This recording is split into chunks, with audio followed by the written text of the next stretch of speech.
Hello friends, स्वागत है आपको अपने इस YouTube channel Rajnish education classes में। दोस्तों, कैसे हैं आप लोग? प्लीज़ कमेंट में ज़रूर बताएं। हमें उम्मीद है कि आप सभी अच्छे होंगे और अपने बोर्ड की परीक्षा के लिए मन लगाकर पढ़ाई कर रहे होंगे।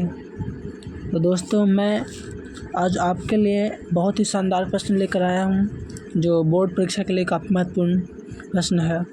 आइए इस प्रश्न को हम लोग देखते हैं। हमारा क्वेश्चन है कि प्रकाश का प्रवर्तन क्या है, इसके नियमों को लिखें। ठीक है, तो मैं आपको बता दूं कि प्रकाश का प्रवर्तन क्या होता है।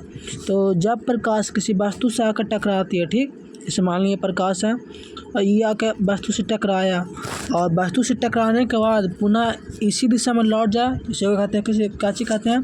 प्रकाश का प्रवर्तन। मैं आपको एक और तरीका अच्छे से बता देता हूँ। यानी एक समतल दर्पण, ठीक, ले लिए।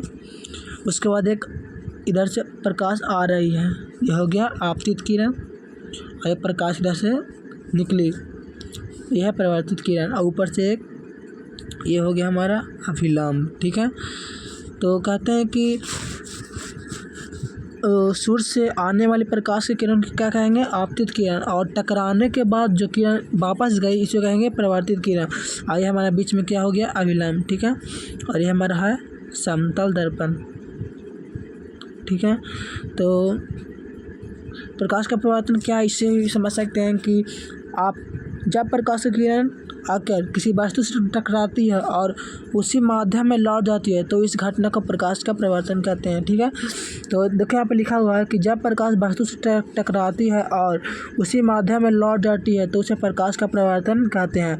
अगला है कि इसके नियमों के लिखें। ठीक है, तो प्रकाश के परावर्तन के दो नियम हैं। ठीक, तो आइए उस दो नियमों का हम लोग सीखते हैं।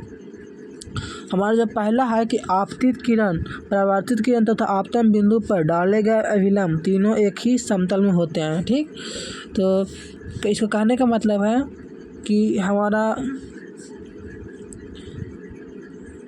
ये हो गया हमारा आपतित किरण। ठीक है, यानी कि आपतित किरण, और ये हमारा परावर्तित किरण, और ये हो गया हमारा अभिलंब। ये तीनों है ना जो एक ही तल में स्थित रहता है। देखिए तीनों का बिंदु तल एक ही है ना। कहने का मतलब यही है कि आपतित किरण, परावर्तित किरण तथा आपतन बिंदु पर डाले गए अभिलंब तीनों एक ही तल में होते हैं। ठीक, और दूसरा हमारा कहता है कि आपतन कोण परावर्तन कोण के बराबर होता है।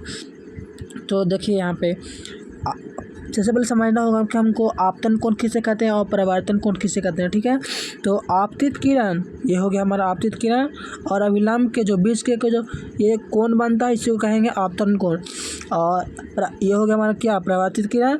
तो परावर्तित किरण और अभिलंब के बीच जो कोण बन रहा है इसे कहेंगे परावर्तन कोण। ठीक, तो हमारा ये आपतन कोण मान लेते हैं इसको आई, और इस परावर्तन कोण को मान लेते हैं आर। तो यानी आपतन कोण बराबर क्या था? आई बराबर आर। ठीक है, कह रहा है कि आपतन कोण परावर्तन कोण के बराबर होता है। तो आपतन कोण क्या माने थे? आई, और परावर्तन कोण क्या माने थे? आर। तो हमारा दोनों आपस में क्या चीज़ होता है? बराबर। ठीक है, आई होप आप सभी को समझ में आ गया होगा। तो कृपया हमारे इस वीडियो को लाइक और शेयर ज़रूर करें और हमारे चैनल को भी सब्सक्राइब ज़रूर करें। धन्यवाद, मिलते हैं अगले वीडियो में।